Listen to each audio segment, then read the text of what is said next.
बिस्मिल्लाहिर्रहमानिर्रहीम। अस्सलाम वालेकुम नाज़रीन, आप यूट्यूब चैनल देख रहे हैं, मैं इमरान खान हूँ। नाज़रीन, नोटिफिकेशन तो अभी तक नहीं आया। अब जब मैं आपसे बात कर रहा हूँ, जो आर्मी चीफ को नया नोटिफिकेशन मिलना था कि 5 साल तक वो कंटिन्यू करेंगे, वो अभी तक नहीं आया। आएगा, कब आएगा, नहीं आएगा, ये बहुत सारी चेमगोइयाँ हो रही हैं। लेकिन एक बात तो बड़ी क्लियर है कि नवाज शरीफ और आसिम मुनीर साहब को आपस में ही सौदा करना पड़ेगा, क्योंकि मेरी दानिश में आसिम मुनीर जैसा जर्नैल नवाज शरीफ साहब को मिलेगा नहीं, जो इस लेवल तक मामलात को ले जाए जहां तक आज तक पाकिस्तान का कोई जर्नैल नहीं ले जा सका।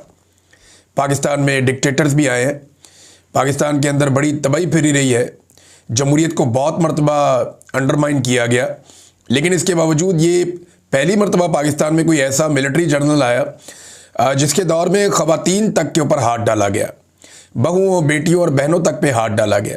इस लेवल तक आज तक पाकिस्तान की तारीख में कोई जर्नैल नहीं आया था।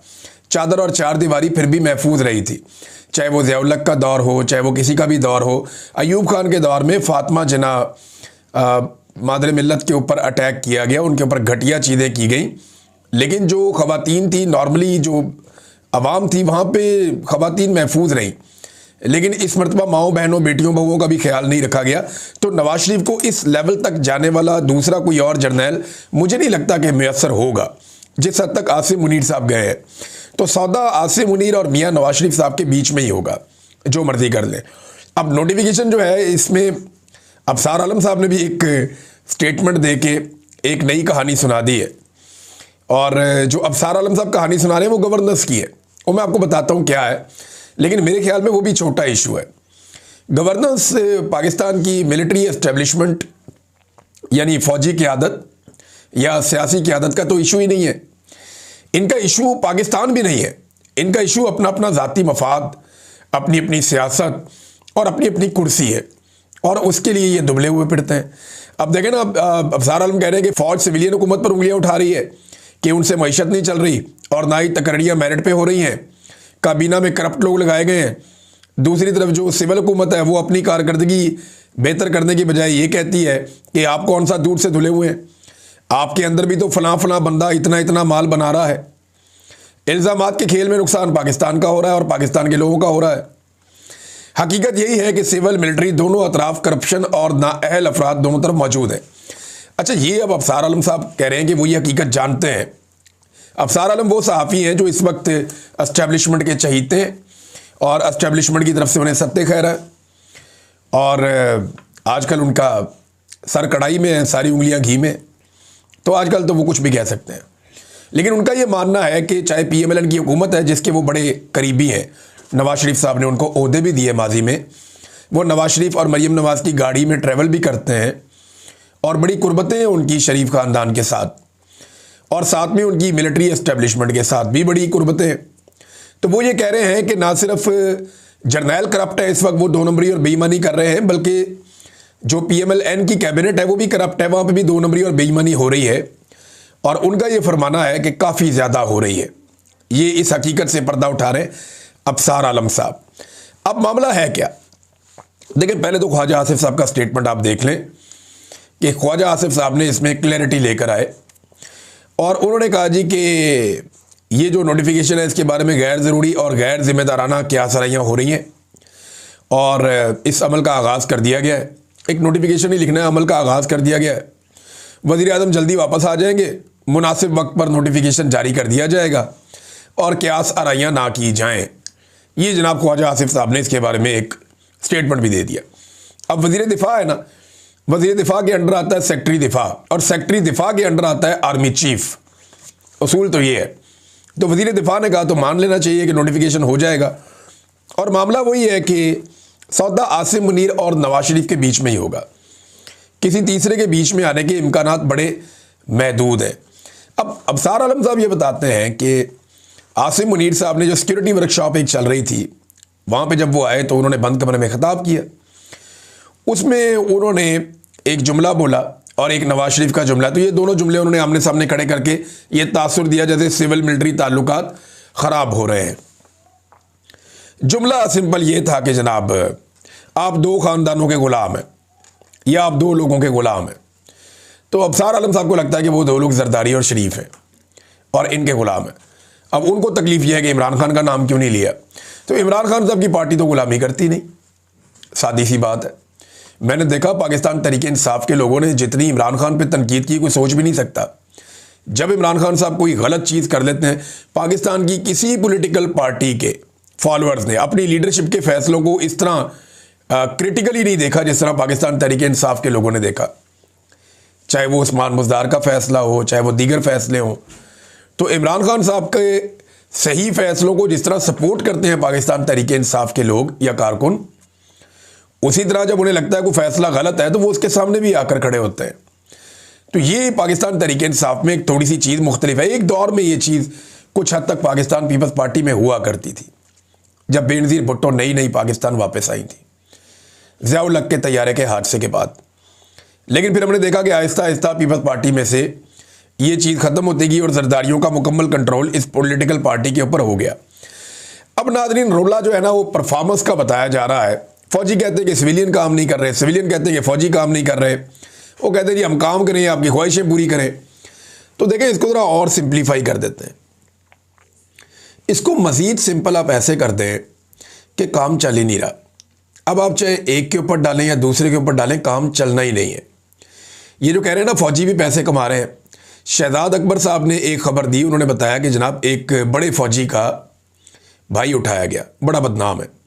तो कुछ अर्सा पहले मुझे कुछ लोगों ने बताया कि ये बंदा जो उठाया गया है, ये खुद तो फौजी नहीं है लेकिन बहुत बड़े फौजी ऑफिसर का भाई है। ये दुबई में बैठ के मादनियात के और पेट्रोलियम के सौदे करता है और ये अरबों रुपए के सौदे करता है और ठेकों के जो है वो कारनामे सर अंजाम देता है। अब ये कहानियाँ इसके बारे में मार्केट में काफ़ी दिनों से थी, लेकिन उसके बाद अब पता चलता है, जो शहजाद अकबर साहब की खबर है कि ये बंदा गिरफ्तार हो जाता है। गिरफ्तार क्या होता है, उठा लिया जाता है। फिर ये कहता है जी मैं अकेला तो नहीं, मेरे साथ तो वो भी है, वो भी है, वो भी है, वो भी है, ये सारे मेरे पार्टनर हैं, फलाना फलाना भी इन्वॉल्व है। तो यहाँ तो जिसको हाथ लगाओ, वो तरबूज वाले कहते हैं ना, जड़ा पन्नो ही लाल है। तो जिस तरबूज को खोलते हैं वो अंदर से लाल ही निकलता है। यानी जिसको हाथ डालते हैं उसने भी अरबों रुपए हड़प किए हुए होते हैं, जिसको हाथ डालते हैं वो करोड़ों से नीचे तो बात ही नहीं बनती। तो यह अन्नी पड़ी हुई है, दोनों तरफ के लोग लुटमार कर रहे हैं, चाहे वो एस्टेब्लिशमेंट है चाहे वो सियासतदान है। और इसी लुटमार के लिए इन्होंने इमरान खान का रिजीम चेंज ऑपरेशन किया था कि इमरान खान की हुकूमत गिराओ, ये तो दिहाड़ियाँ बंद हो जाएंगी, हमारी दिहाड़ियाँ लगानी है। तो दिहाड़ियाँ तभी लगेंगी सियासतदानों की और जर्नैलों की जब इमरान खान जैसा सियासतदान नहीं होगा जो अवामी फैसले करने की कोशिश करेगा। और 3 साल में आपने देख भी लिया था कि इमरान खान साहब का जो तर्ज हुक्मरानी था वो इन लोगों से तो कम बहुत बेहतर था।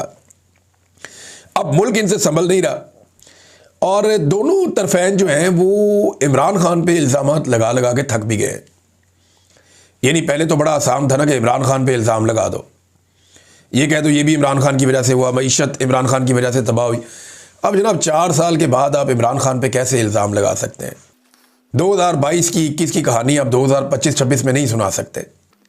लिहाजा अब इमरान खान पे इल्ज़ाम लगाने की भी वो कैपेसिटी नहीं रही और दोनों तरफ थक गए कि कब तक इमरान खान पे डालेंगे। 1 साल हो गया, पीटीआई ने कोई एहतजाज भी नहीं किया।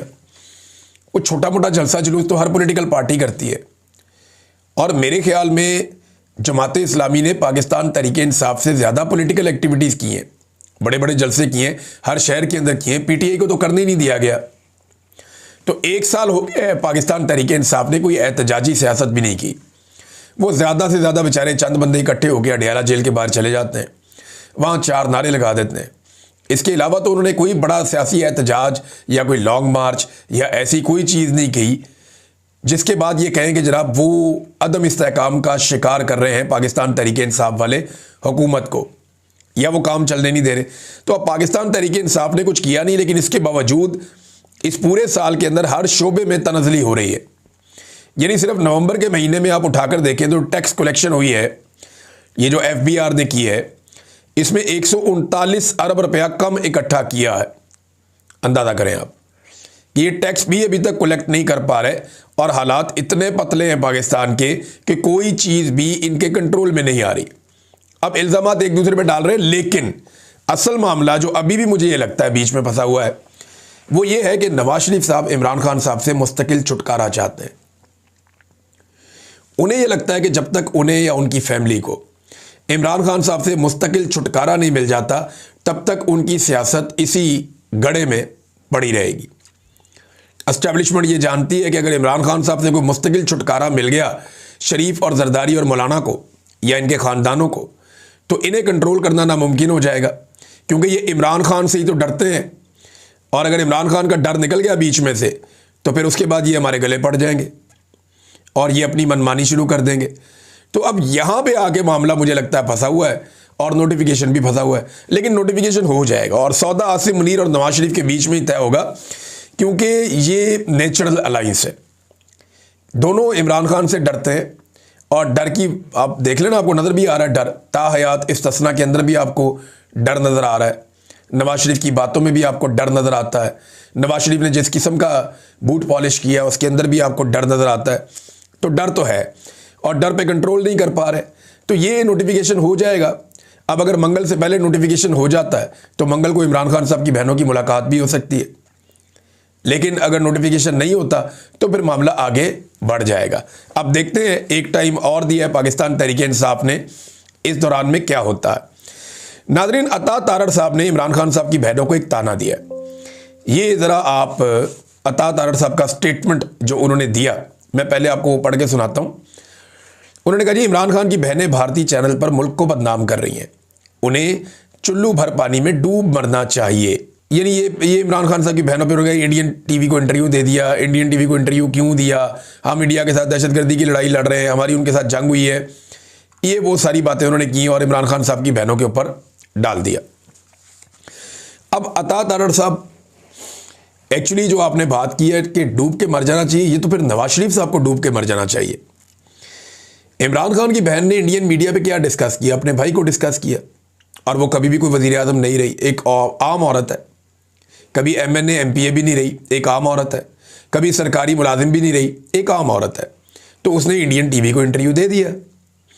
लेकिन सवाल ये पैदा होता है कि आपका लीडर नवाज शरीफ अपने रियासती मामलात इंडियन टीवी चैनल्स के ऊपर डिस्कस करे उनके सहाफ़ियों के साथ, अपने इदारों के मामलात इंडियन सहाफ़ियों के साथ डिस्कस करे, फ़ौज की सियासत में मुदाखलत को खुलकर इंडिया के साथ डिस्कस करे, उनके खिलाफ कार्रवाई के मामलात, गद्दारी के इल्ज़ामात और पीठ में छुरा घोंपने जैसे इल्ज़ामात वगैरह, ये सारे आपका साबिक वज़ीर आज़म नवाज शरीफ इंडियन चैनल पे बैठ के लगाए, जो गलत नहीं है।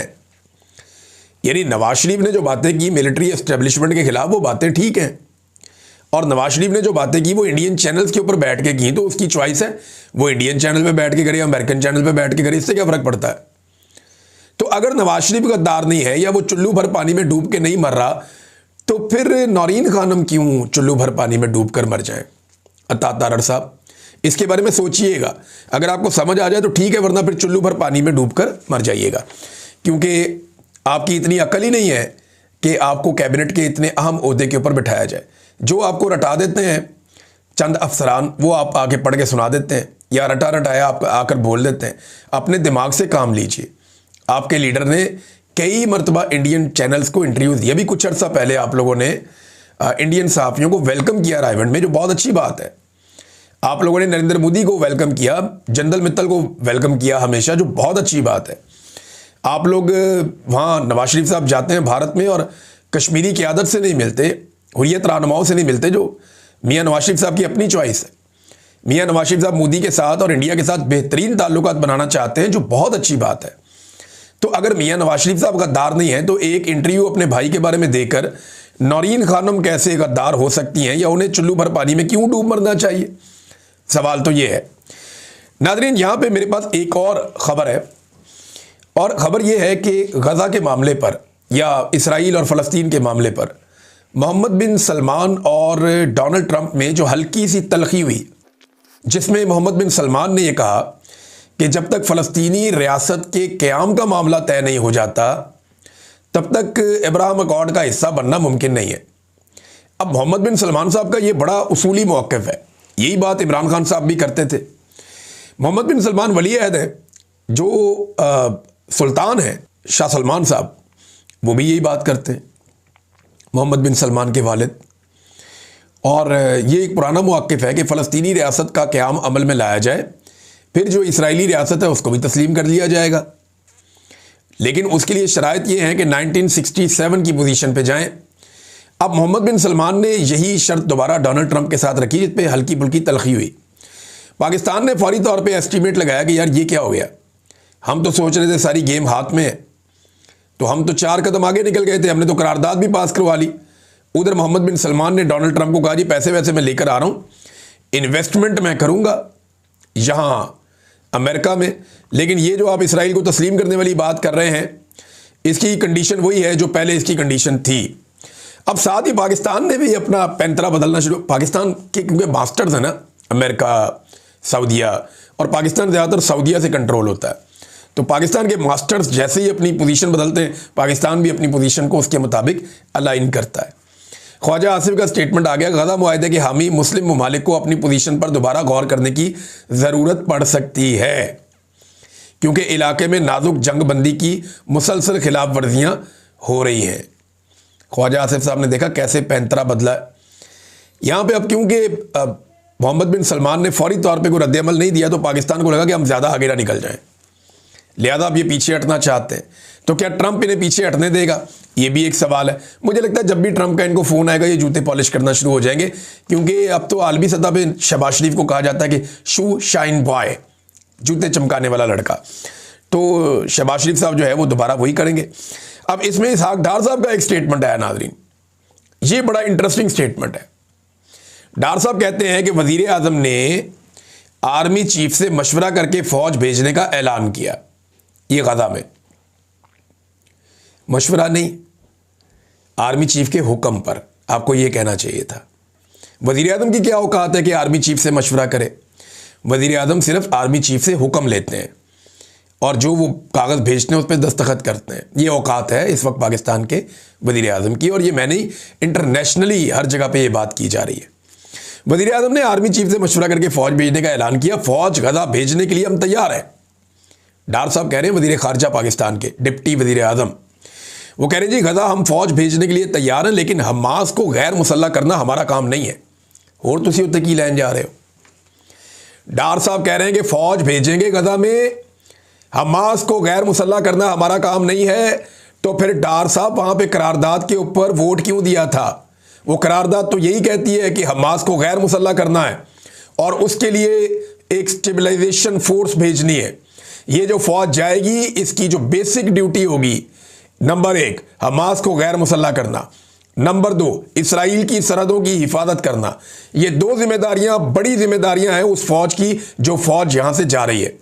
अब डार साहब कह रहे हैं जी हमास को गैर मुसल्लह करना हमारा काम नहीं है, तो और आप वहां पे ट्रैफिक कंट्रोल करने जा रहे हैं गजा में, या वहां पे इमदादी सरगर्मियों में हिस्सा लेने जा रहे हैं गजा में, या वहां तेल के कुएं ढूंढने जा रहे हैं आप गजा में, या आप वहां क्या करने जा रहे हैं? फिर भाई फौज का काम लड़ाई करना होता है, और क्या काम होता है? तो लड़ने का काम ही करना है फौज ने।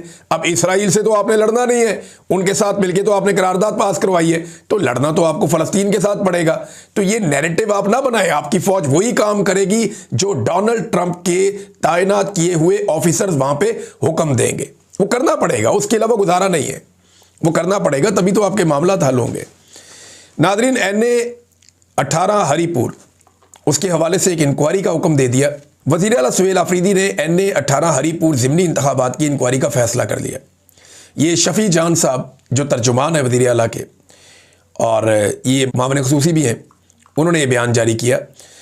और सुहेल आफरीदी ने NA-18 हरीपुर के ज़िमनी इंतखाबात में पार्टी को इंक्वायरी का इख्तियार दे दिया। ज़िमनी इलेक्शन में क्लास 4 से लेकर डिप्टी कमिश्नर तक सबकी मुकम्मल इंक्वायरी होगी। किसी भी एहलकार या अफसर के मुलव्वस होने पर सख्त तादीबी कार्रवाई होगी। हमें यकीन है कि सूबाई हुकूमत के बातहत मुलाजमीन और अफसरान धांधली में मुलव्वस नहीं, फिर भी शफाफियत के लिए इंक्वायरी कर रहे हैं।